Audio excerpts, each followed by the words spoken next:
बिहार विधानसभा चुनाव में रोज नए नए खुलासे कर बीजेपी और जेडीयू के नेताओं को कटघरे में खड़ा करने वाले प्रशांत किशोर अब खुद अपनी चाल में फंसते हुए नजर आ रहे हैं।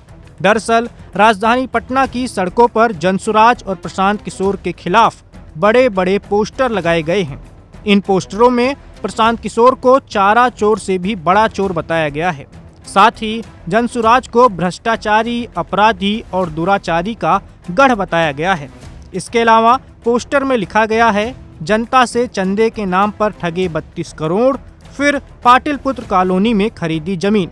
बता दें कि पोस्टर में प्रशांत किशोर के साथ साथ रामबली चंद्रवंशी और किशोर मुन्ना की तस्वीर भी लगी है।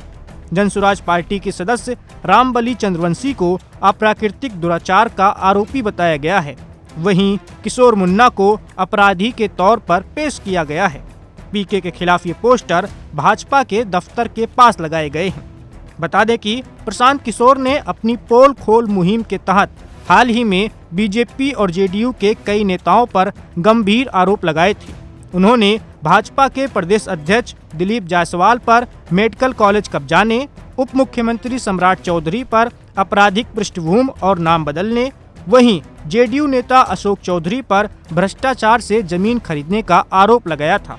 इन आरोपों के बाद बिहार की राजनीति में जबरदस्त हलचल मच गई थी और सत्ता पक्ष बैकफुट पर नजर आने लगा था। अब अचानक पटना की सड़कों पर लगे पोस्टरों को सत्ता पक्ष का पलटवार माना जा रहा है।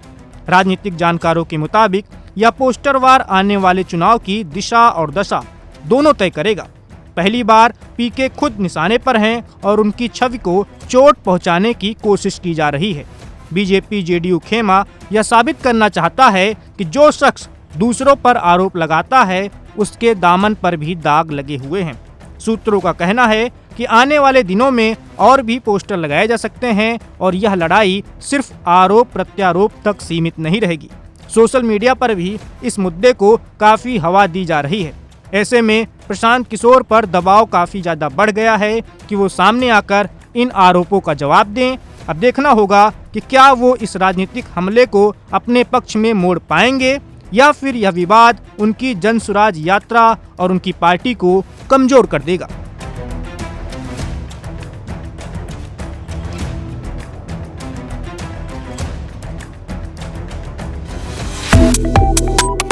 Subscribe to One India and never miss an update.